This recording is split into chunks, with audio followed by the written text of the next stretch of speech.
Bonjour. Qui êtes-vous, Jean-Pierre Saunier? Eh bien, bonjour. Comme vous venez de le dire, je suis Jean-Pierre Saunier. Je suis retraité et je suis également fondateur de plusieurs associations et d'une fondation, et tout à caractère humanitariste. Alors, j'aimerais savoir pourquoi vous souhaitez-vous aborder ce sujet épineux sur les peurs que rencontre notre humanité? Mais parce que l'humanité aujourd'hui, quelque part, a énormément peur de son futur. Ça, c'est clair. On parle beaucoup autour de nous de quantité de menaces, les plus réalistes et les plus folles. Et c'est là où il faut qu'on fasse quelque chose. On nous parle du coronavirus avec des contaminations virales à l'échelle planétaire. Ça ne rassure pas les gens. On nous a annoncé quelque temps des météorites qui sont en train d'arriver à une vitesse fulgurante vers la Terre, qui vont peut-être ricocher ou peut-être nous impacter de plein fouet. On nous parle aussi, avec nos bêtises humaines, de conflits plus ou moins larvés ici et là entre les peuples, jusqu'à ce moment, au moment où on arrivera peut-être avec des véritables conflits armés. C'est vrai que la température n'est pas excellente, mais c'est vrai que quand on vit aussi, quand on vit au monde, eh bien, il y a tous ces risques qui sont là. D'accord. Et ça vous fait quoi, en fait, d'entendre tout ça? Ça me fait rire. Ça vous, Ça me fait ça vous rire. fait rire? Ben oui, dans un sens, parce que venir au monde, comme je viens de le dire, c'est quelque chose qui est du risque. On vient au monde, on sait qu'au final, il y a une fin, quoi. Et puis, il y a tout un trajet qui est extraordinaire que l'on peut faire, mais qui peut être merveilleux, sans peur, avec toutes les aventures qui y viennent. Et puis, on peut aussi être dans une société qui n'arrête pas de nous faire peur et qui fait que on n'ose pas avancer.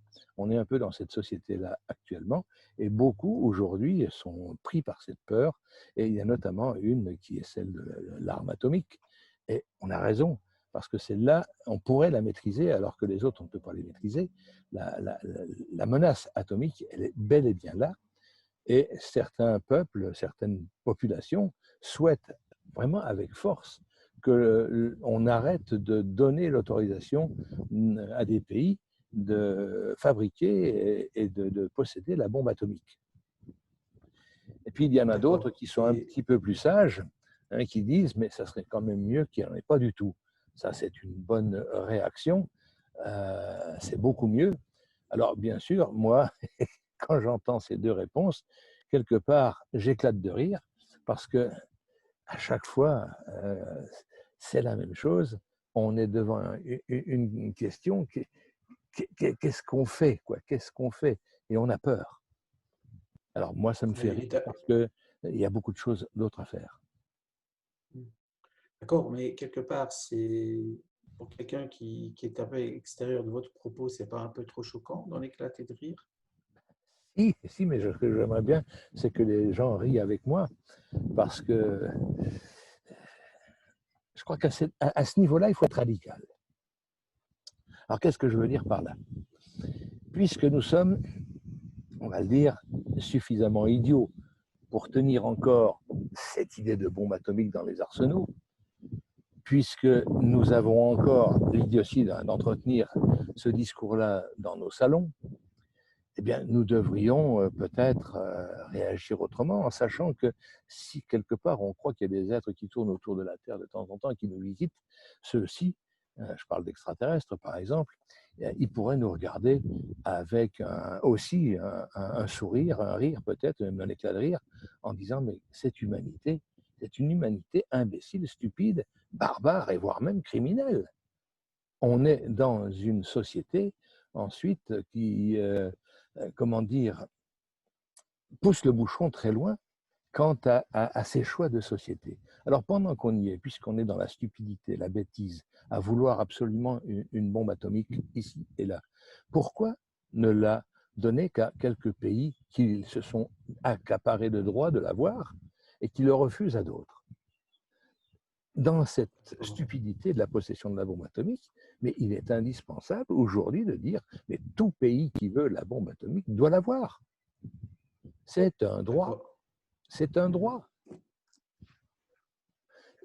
Alors, il y a certainement plusieurs raisons pour arriver à souhaiter un choix pareil.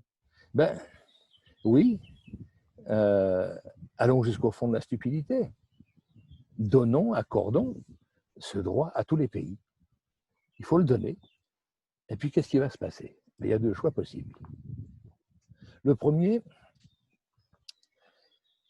les pays qui sont habituellement des prédateurs, des colonialistes, s'ils voient des bombes atomiques qui sont acceptées dans tel coin du monde, vont être très prudents lorsqu'ils vont approcher certains pays et vont lever le pied, mettre la pédale douce et ne vont plus adopter des politiques que l'on connaît aujourd'hui.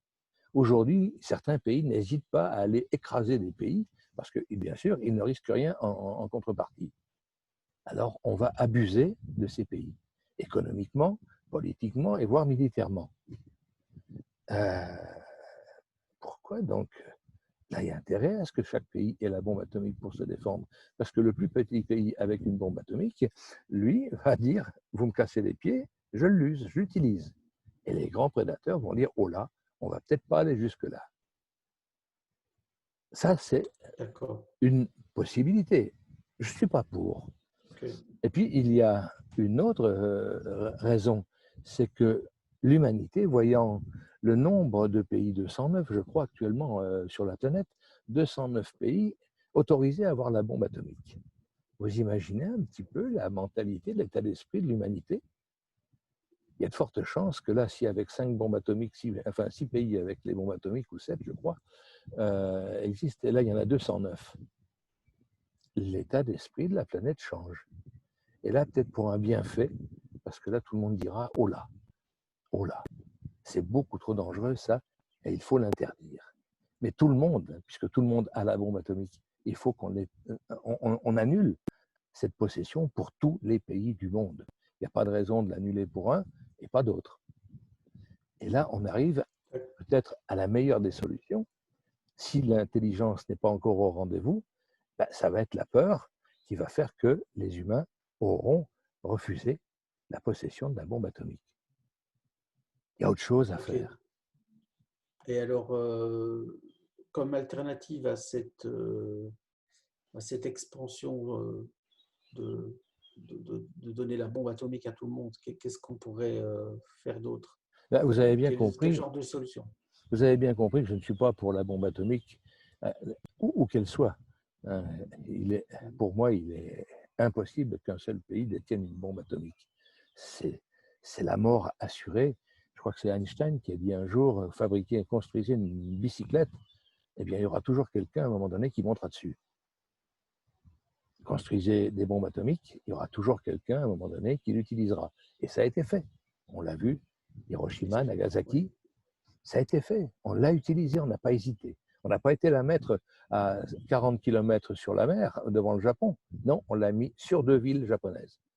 Il aurait pu simplement vouloir jouer la pression à cette époque-là en faisant exploser en plein océan et dire regardez ce que ça fait. Non, on a décidé d'éliminer des centaines de milliers de personnes comme ça parce que l'humain est capable de cette monstruosité. Et il en est capable encore aujourd'hui. Il y a autre chose à faire aujourd'hui. Il y a autre chose pour moi. Il y a des choses qu'on peut fabriquer tous ensemble, tous sans exception. La paix dans le monde. Ça, c'est le premier point. Décider une bonne fois pour toutes, c'est pas d'utopie, c'est faire en sorte que la paix dans le monde s'exerce, se mette en place. C'est une volonté, c'est un choix politique, c'est une décision d'individu, c'est une décision de politique. Le deuxième, c'est le progrès scientifique. Développer le progrès scientifique pour libérer l'homme. Libérer l'homme de quoi? Du travail contraint, de l'argent et tout ça, ça viendra très rapidement.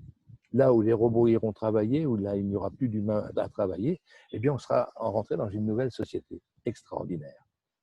Le collège de guidance est indispensable, c'est-à-dire plutôt que d'avoir un gouvernement mondial comme tout le monde le veut, avec l'économie, la politique et la finance que l'on connaît, eh bien c'est de dire non, c'est un collège mondial de guidance qui n'a pas de pouvoir mais qui sait orienter les pistes pour que l'humanité puisse avancer en toute sérénité. Un autre point encore, puisqu'on a la paix, on a le progrès scientifique, on a des gens qui sont là avec l'intelligence, avec l'esprit d'humanitarisme, et avec une haute intelligence. Il ne faut pas l'oublier, la guidance, c'est une haute intelligence. Eh bien, il y a le partage. Le partage qui est là pour répartir le patrimoine, partager les recherches scientifiques, faire en sorte que tout le monde puisse bénéficier de l'héritage de l'humanité, pour l'humanité, et pas pour que quelques individus. Et ensuite, il y a l'harmonie.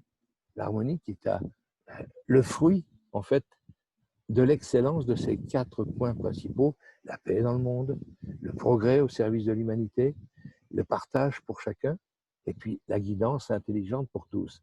Dans ces conditions-là, la planète Terre, elle n'a plus besoin de bombes atomiques, elle n'a plus besoin de tout cela. Elle est dans la paix, elle est dans le bien-être, et ensuite, à chacun d'entre nous de construire le bonheur, puisque le bonheur, il n'y a que moi qui suis capable de le construire, pour moi. Vous ne pouvez pas le construire pour moi, je ne peux pas le construire pour vous. Mais au moins, j'ai un climat de bien-être qui me permet de pouvoir construire le bonheur. Voilà vers quoi on peut aller. L'alternative dont vous parlez, ce que l'on peut chercher, elle est là. Alors bien sûr, on peut dire utopie, utopie, utopie. Ouais. Mais une Et alors, utopie. question, dans quelle mesure cette utopie peut devenir réalité? Ben, comme toutes les utopies, l'électricité, l'avion, la locomotive, l'automobile, c'était de l'utopie avec des gens qui interdisaient tout cela parce que c'était trop dangereux. Puis aujourd'hui, ça devient des objets tout à fait communs qui ne sont plus du tout une utopie. Partir sur la Lune était une utopie. Heureusement, Tintin et Milou est arrivé, Jules Verne aussi. Enfin bon, je plaisante. Mais on en est là.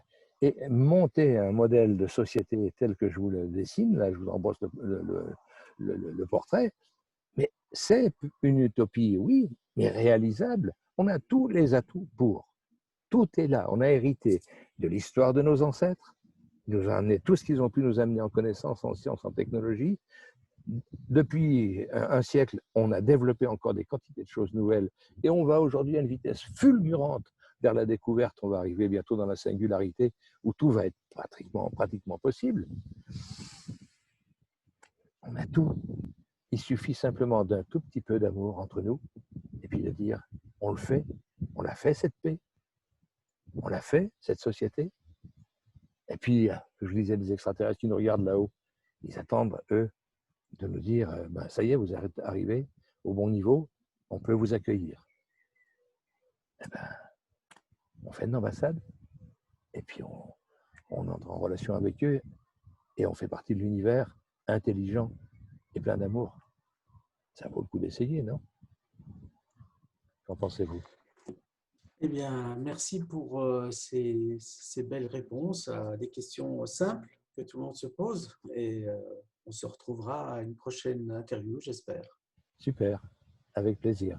Au revoir. Au revoir.